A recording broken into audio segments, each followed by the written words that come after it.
국민의힘이 한동훈 비대위원장 체제로 전환하고 있습니다. 더불어민주당은 내홍이 가라앉지 않고 있는데요. 이낙연 전 대표를 스튜디오로 모셨습니다. 안녕하세요. 네, 안녕하세요. 네. 자, 이 혹한인데 일정이 무척 많으신 것 같습니다. 건강 괜찮으세요? 예, 괜찮습니다. 일정이 그다지 많은 편은 아니고요. 정말로 인간적으로 말해서 너무 춥네요. 네네. 자, 2023년 한 해 다 저물어 가고 있습니다. 돌이켜보면 이 대표님 미국에서 돌아오시고 또 한동안 계시다가 지금 굉장히 누군가는 급발진이다 이렇게까지 표현을 하던데 예, 오늘 올 한 해 어떠셨어요? 참 외로운 한 해였죠. 예, 전반부는 미국에서 공부하고 책 한 권 쓴 해였고요. 네. 예, 그리고 후반부는 귀국 후에 오랫동안 침묵을 지키다 최근 몇 주 동안 2, 3주 좀 바빠졌습니다. 네.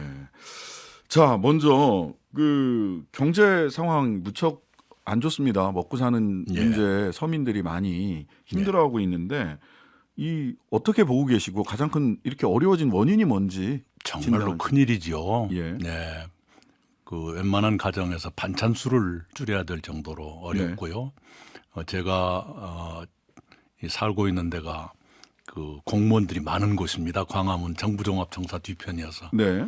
공무원들이 제일 많이 다니는 식당이 김밥집입니다. 아이고야. 네, 한 줄에 5,000원 하는 건데. 김밥도 김밥값이 아닙니다. 옛날 김밥값이 아니에요. 네, 그리고 이제 순댓국집, 짜장면집 많이들 가시는데 순대나 짜장이나 그 앞에 무슨 수식어가 붙은 거 먹어야 배가 좀 차고 아, 그냥 없는 거 먹으면 뭔가 허전하고 예. 네, 특순대 이렇게 가야 되는 그런 시대가 됐죠. 그리고 거시 지표로 봐도 경제 성장률 1%대, 네.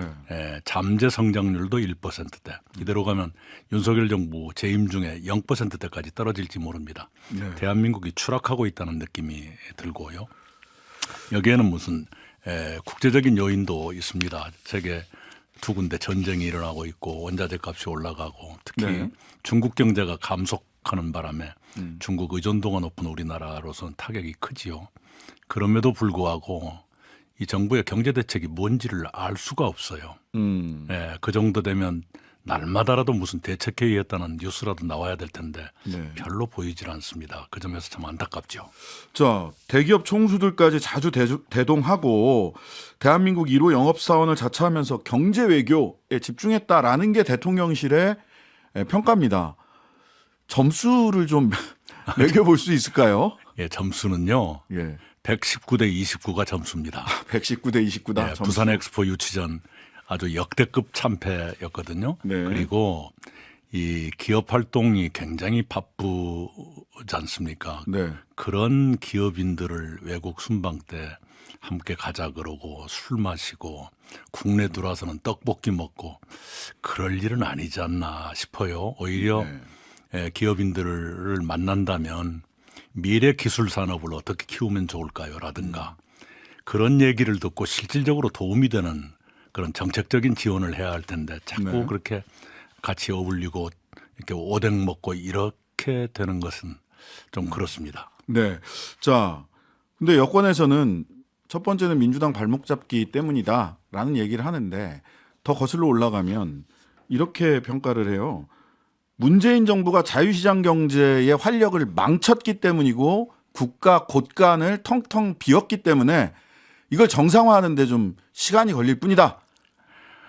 문재인 정부의 총리로서 이런 이 민생 경제가 어려운 이유를 이렇게 얘기하는 것에 대해서 어떻게 생각하십니까? 예, 저희들이라고 뭐 모두 다 잘했기야 하겠습니까? 잘못도 있었겠죠. 그러나 이제 집권한 지 1년 반이 훨씬 넘었으면 이제 전임 정부 탓 그만할 때도 되지 않았나요? 뭐든지 전임 정부 탓이라고 하니 네. 예, 오늘 날씨 추운 것도 전임 정부 탓인가요, 혹시? 네. 그러지 않았으면 좋겠어요. 예, 단군 할아버지가 땅을 잘못 받아서 그렇다라는 얘기도 예. 커뮤니티에서는 예, 합니다. 네. 부동산에 실패하셨다 단군 할아버지가 왜 이렇게 추운 땅에 자리를 잡으셨냐 이런 네. 얘기도 하던데요. 네. 자, 민주당은 이런 정부 여당에 말하자면 지금 평가하신 대로 민생 실패에 대해서 제대로 대응하고 있습니까? 아쉬움은 있습니다. 물론 민주당이 아무것도 안 한다라고 말할 수는 없지만 이 사법 문제 때문에 늘 빛이 나지 않게 가려지는 네. 것이 아쉽고요. 그다음에 뭔가 당이 그런 문제에 체계적으로 대처하고 있지는 않은 것 같아요. 제가 떨어져 있어서 잘 모르겠습니다만은 네. 그런 것들이 그때그때 뉴스가 되고 했더라면 좋았을 텐데 그게 좀 뜸해 보입니다. 네. 자, 그러면 지금 한동훈 전 법무부 장관이 비대위원장으로 취임해서 총선을 지휘할 것으로 보입니다. 뭐 예정된 수순이라고 보는 분들도 계시는데 한동훈 비대위원장을 강감찬, 이순신에 비교하면서 국민의힘 내부에서는 굉장히 기대가 큰 것 같아요. 어떻게 보세요? 그만큼 불안하고 다급했겠지요. 이제 28일이면 김건희 특검 법안이 국회를 통과하게 되는데요. 아마 정권 차원의 위기라고 인식을 하는 것 같아요. 그래서 할 수 있는 일은 뭐든지 해보자라는 정도의 위기의식을 가지고 있는 상황이기 때문에 대중적 인기가 있는 한동훈 장관을 긴급 투입한 걸로 보입니다. 그러나 국회의원 선거는 흔히 말하듯이 회고 투표, 대통령 선거는 전망 투표 이렇게 말합니다. 네. 말하자면 지나간 날에 대한 심판의 의미가 강하기 때문에 윤석열 정부에 대한 국민들의 실망, 이것을 한동훈 장관이 얼마나 만회할 수 있을까 하는 것은 그다지 낙관적이지는 않다고 생각합니다. 다만 이 윤석열 대통령과 특별한 관계인 것으로 보이는데 네. 그것이 득이 아니고 손해일 수도 있겠죠. 네, 네. 이른바 대리인처럼 보이는 것. 네. 그런데 만에 하나 그 특별한 신뢰를 바탕으로 윤석열 대통령과의 차별화까지 용인된다면 예컨대 윤석열 정부 들어와서 했던 실패한 정책, 뭐 홍범도 흉상 철거라든가 이런 것을 뒤집고 민심에 다가간다면 일정한 정도 효과가 있을지도 모르겠다 이런 생각을 합니다. 조금 그건 지켜봐야겠습니다. 네. 자, 여권에서는 뭐 지금 보니까 윤석열 정권 심판 프레임이 워낙 강력하게 지금 작동을 하고 있다 국민들 사이에서. 그러면 이거를 어떻게 여당에게 유리한 프레임으로 바꿀 거냐라고 해서 검사 대 피의자 프레임 또는 오늘 하태경 의원은 세대 교체 5861, 789 세대가 교체해야 된다, 심판하겠다라는 등의 얘기 또 뭐 홍보팀에서는 진짜 대 가짜 예. 뭐 이런 여러 가지 얘기를 하는데 이 정권 심판 프레임이 바뀔 수 있을까요? 예, 아까도 말씀드린 것처럼 총선거는 기본적으로 회고투표, 심판투표이기 때문에 네. 한계가 있을 겁니다. 그리고 검사 대 무슨 피의자 그것은 1년 반 내내 써먹었던 프레임이어서 네. 추가로 효과가 있을 것 같지는 않아요. 오히려 검찰 독재가 더 부각될 가능성도 있지요. 네. 그러나 단지 이제 한동훈 장관이 꽤 대중적인 인기가 있는 미래 권력의 한 축이기 때문에 네. 그런 점에서 미래 대 현재의 대결 구도로 가는 것 이건 민주당에 약간은 부담이 될 수도 있겠다 싶습니다. 네. 자, 그제 이재명 대표와 김부겸 전 총리 회동을 했는데 실망스럽다, 할 일을 하겠다 이렇게 말씀을 하셨어요. 왜 실망스러웠다고 평가를 하셨는지 내용을 좀 해주시죠. 예, 우선 김부겸 총리께서 당에 대한 걱정 또 충정을 어떻게 갖고 계신지 제가 압니다. 왜냐하면 제가 김부겸 총리하고 만나서 얘기를 나눈 적이 있기 때문에 압니다. 그리고 아마도 그런 말씀을 이재명 대표께 전했을 거예요. 네. 그건 제가 짐작합니다만은 그러나 그 결과로서 나온 것 발표된 것을 보면 그 변화의 그 예감 같은 게 별로 들질 않습니다. 네. 그 점에서 실망스럽다라고 했고요. 제가 김부겸 총리와 이재명 대표의 회동에 은근히 기대를 걸었었어요. 민주당이 혹시 변화할까 하는 기대를 네. 걸어서 심지어는 그 회동 직전에 있었던 방송 인터뷰도 취소해서 네. 많은 오해도 받고 했습니다만 그것에 비하면 소득이 너무 없었다 그렇게 봅니다. 그럼에도 불구하고 연말까지 시간을 드리겠다 하는 저의 말씀은 유효하다 이 얘기도 덧붙여놨었죠. 네네. 자, 그러면 민주당의 변화라고 했을 때 원칙과 상식 의원들이 이재명 대표가 사퇴하고 통합 비대위를 꾸리자라고 요구한 것에 대해서 공감한다라는 취지의 네. 말씀을 하셨어요. 네. 이재명 대표는 왜 물러나야 됩니까? 무슨 은퇴하라는 얘기도 아니고요. 네. 선거라는 것은 각 정당이 최상의 상태를 국민 앞에 보여드리면서 네. 표를 주십시오 해야 되거든요. 네. 그런데 아시는 것처럼 불행하게도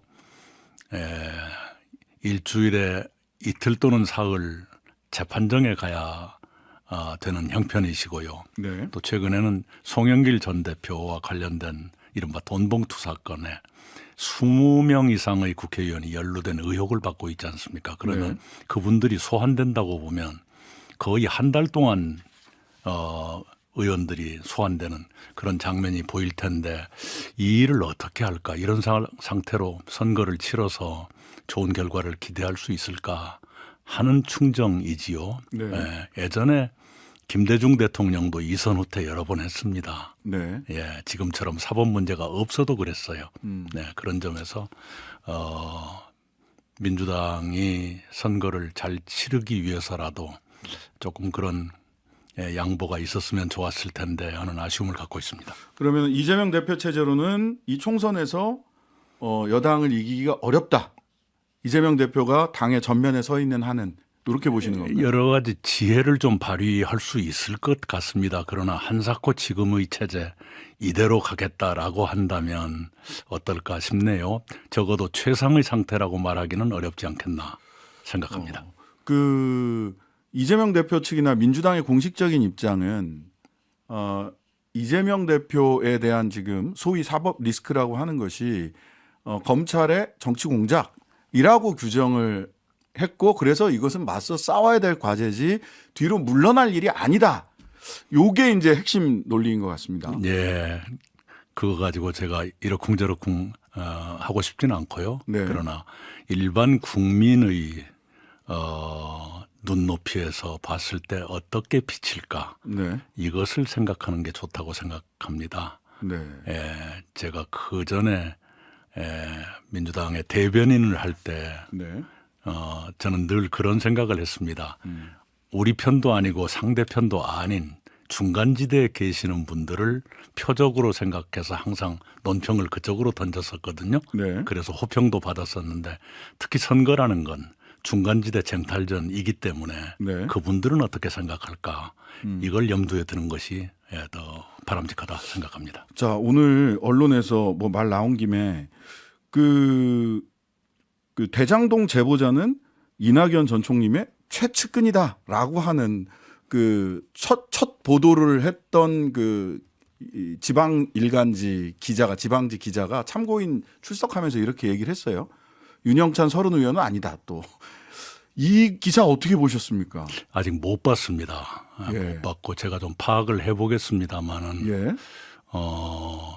뭔가 누구한테 제보를 받아서 했겠죠. 했다 하더라도. 네. 그리고 아시는 것처럼 그 사건으로 21명이 구속돼 있고요. 네. 4명이 수사를 받다가 자살을 한 엄청난 사건입니다. 네. 그런 점을 감안해서 국민의 일반적인 상식으로 봤으면 좋겠습니다. 네. 네, 여기 기사가 나오네요. 예. 정말. 기사가 사실은 굉장히 오늘 오후에 많이 네. 기사가 나왔습니다. 네. 윤영찬 서른 의원은 아니지만 우리 이 전 대표님의 예. 최측근이다라고 네, 하는데 누군지를 한번 파악해 보겠습니다. 예. 왜 이런 일이 이 시기에 또 벌어지는지 예. 좀 궁금합니다. 자, 이재명 대표 측에서 만나자는 제안을 받은 적이 없다 이렇게 네. 말씀하셨는데 네. 그렇습니까? 네, 아직까지는 없습니다. 사퇴를 전제로 해서 만나는 거는 좀 너무 나간 거다 하고 이렇게 그 정성호 의원이나 또는 뭐 민주당에 있는 의원들은 또 그렇게 얘기를 하시는데. 그러니까요. 지금 이대로 좋다는 것인지를 저는 되묻고 싶습니다. 예. 이대로 좋다고 믿으신다면 그냥 그렇게 하세요. 음. 예, 저하고 무슨 협상할 대상은 아닙니다. 네. 이건 저를 위해서 민주당이 변화하라 그 얘기가 아닙니다. 민주당을 위해서 그러는 거고 대한민국을 위해서 그러는 것이죠. 네. 자, 그러면 이재명 대표의 사퇴와 통합비대위 구성 말고 민주당의 변화, 이 정도 되면 변화했다라고 할 수 있는 다른 기준은 없습니까? 통합 비대위가 그렇게 어려울까요?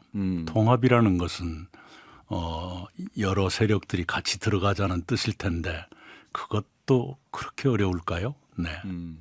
자, 그렇다면 말씀하신 대로 연말까지 민주당의 가시적인 변화 그 기준으로는 통합비대위를 지금 재차 강조를 해주셨는데 변화가 나오지 않는다면 나는 하던 일을 할 것이다. 즉 신당 창당으로 가는 겁니까?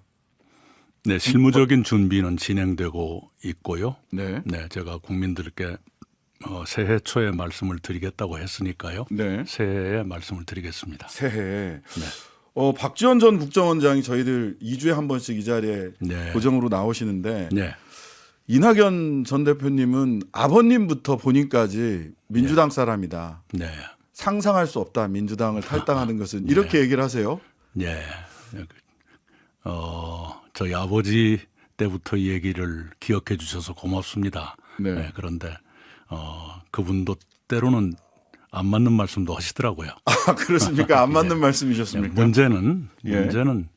민주당이라는 형식적인 당적 이 본질이 아니라 우리가 자랑스럽게 여겼던 민주당의 정신, 가치 그것이 살아있느냐 아니면 심각하게 훼손돼 있느냐의 문제이겠지요. 네. 지금 저는 적어도 제가 사랑했고 또 자랑스럽게 여겨왔던 김대중의 정신, 노무현의 가치 이런 것이 지켜지지 않고 있다고 생각합니다. 그래서 바로 그런 민주당의 전통적인 정신이나 가치나 품격 이런 것을 누군가 어디선가는 지켜야 한다라고 생각을 하고요. 지금처럼 민주당의 정통성이나 정의로운 가치의 회복을 외치는 마지막 사람이 저였으면 좋겠습니다. 그 굉장히 무게감을 갖는 그런 판단을 하고 계시다라는 말씀을 주셨는데, 근데 그런 이 전 대표님의 명분이나 또는 그런 절박함에 비해서 민주당 내 의원들의 공명은 그렇게 커 보이지는 않습니다. 일단 뭐 이병훈 의원이나 서른 의원이나 이런 분들도 말리고 싶다 이렇게 얘기를 하셨는데, 소위 친낙계 의원들도 같이 행동을 하고 있지 못하는 이 상황은 어떻게 보세요? 당연하죠. 그분들은 선거를 하셔야 되니까요. 네. 네, 그것을 탓하면 안 되죠. 선거를 해야 되는 정치인은 다른 사람이 상상하지 못할 많은 고민이 있고 고려사항이 많습니다. 네. 제가 그것에 대해서도 한 번도 부담을 드리는 언동을 한 적이 없습니다. 심지어는 만나지도 않고 있는데요. 네. 저는 그분들의 그런 고민을 이해합니다. 예. 그런데 현실적으로 만약 신당 창당을 한다면 마음 같아서는 일당하고 싶다라는 말씀도 하셨는데, 세력과 가치, 명분, 세력이 다 있어야 되는 거잖아요. 네. 예. 근데 가치와 명분이라는 측면에서 첫 번째는 윤석열 정권 심판이라는 것에 부합하는 신당 창당이 될 것이냐. 그다음에 두 번째, 가장 가까운 의원들과도 함께 세력을 형성하지 못한다면 네. 이 전 대표님의 바람과는 달리 이게 해프닝으로 끝날 수도 있는 것 아닌가. 이런 두 가지 질문을 좀 드립니다. 네, 첫 번째 질문에 대한 답입니다. 네. 윤석열 정권이 엉망이지요. 네. 네. 이대로 가면 1987년 민주화 이후 최악의 정부로 기록될 것이다. 이런 제가 말씀도 드린 적이 있는데요. 네. 그러면 지금의 민주당이 제대로 견제하고 있는가? 제대로 대안을 제시하고 있는가? 그렇다고 민주당도 말하지 못할 거예요. 단합을 안 해서가 아닙니다. 네. 이제까지 전부 다 침묵을 지켰죠. 저도 그랬었습니다. 네. 그러나 효과적인 견제, 제대로 된 대안 제시는 못했지 않습니까? 네. 그러니까 이대로만 가서 견제하고 뭐가 된다. 그런 가설은 옳지 않습니다. 네. 네, 오히려 검찰이나 정권 앞에 떳떳할 수 있어야 견제도 하고 대안 제시도 할 텐데 네. 그러지 못해서 제대로 못하고 있다. 이렇게 보는 것이 옳을 것입니다. 네. 두 번째는 정치가 이대로 가서는 안 된다. 정치가 혁명적인 변화를 해야만 대한민국이 위기에 빠지는 침몰로 가는 것을 막을 수 있다. 이게 저의 주장인데요. 네. 그렇다면 현역 의원들을 잔뜩 모시고 가는 것이 정치를 바꾸는 길일까요? 저는 그렇게 생각지는 않습니다. 그리고 의원들의 스케줄, 시계는 실무적인 스케줄과 같지 않습니다. 네. 네, 의원들이 제일 늦게 움직이게 돼 있습니다. 네. 네. 마지막 순간에 어떤 선택을 할지는 좀 지켜봐야 되는 일이다. 자, 그러면 신당 창당할 경우 이 전 대표님 직접 출마도 저는 고려하고 계십니까? 출마할 생각이 없다는 말씀을 여러 차례 드렸습니다. 자, 그러면 제가 뭐가 되고 싶어서 이러는 것 아닙니다. 그러면은 정말로 제가 대한민국에서 혜택을 많이 받은 사람으로서 대한민국이라는 한 국가가 추락하고 있는데 이 추락을 멎게 하기 위해서 뭐든지 하겠다. 그런 생각뿐입니다. 이준석 전 대표 소위 양당 이외 제3지대라는 곳에 이준석 전 대표, 금태섭 양향자, 새로운 선택 등등이 지금 존재하는데요. 이준석, 금태섭 이런 분들과도 힘을 합칠 가능성이 좀 있는 건가요? 현재는 그걸 생각할 단계는 아니라고 봅니다. 지금은 저희들이 해야 될 일이 있을 거고요. 네, 저희들이 해야 될 일을 좀 더 충실하게 할 생각입니다. 네. 자, 소위 엄근진이라고 불릴 정도로 매사에 신중하고 그랬던 분이 왜 이렇게 속도전을 하게 되신 거냐? 네, 세 가지 이유가 있습니다. 하나는 대한민국이 허물어지고 있다는 위기감이 저를 달라지게 했습니다. 둘째는 그런데도 정치가 아무것도 해결하지 못하고 있다는 절망감이 저를 움직이게 했습니다. 셋째는 정치를 꽤 오래 한 사람으로서 정치가 이 지경이 된 데 대한 책임감 때문에 제가 좀 더 강해질 수 있었습니다. 네. 제가 뭐가 되고자 하는 생각은 추호도 없습니다. 국가에 대한 마지막 봉사여도 좋다 하는 마음으로 임하고 있습니다. 자, 마지막으로 한 번 더 이재명 대표가 사퇴하고 통합비대위를 만드는 조건이 이렇게 전제되지 않으면 만날 수는 없는 겁니까? 거듭 제가 말씀드리지만 제가 뭘 해라 구체적으로 얘기한 적은 한 번도 없습니다. 네. 자, 시간이 다 됐습니다. 지금까지 이낙연 전 더불어민주당 대표였습니다. 감사합니다. 네, 감사합니다. 하루 종일 기다려지는 진짜 시사. 평일 저녁 6시 5분 신장식의 뉴스 하이킥.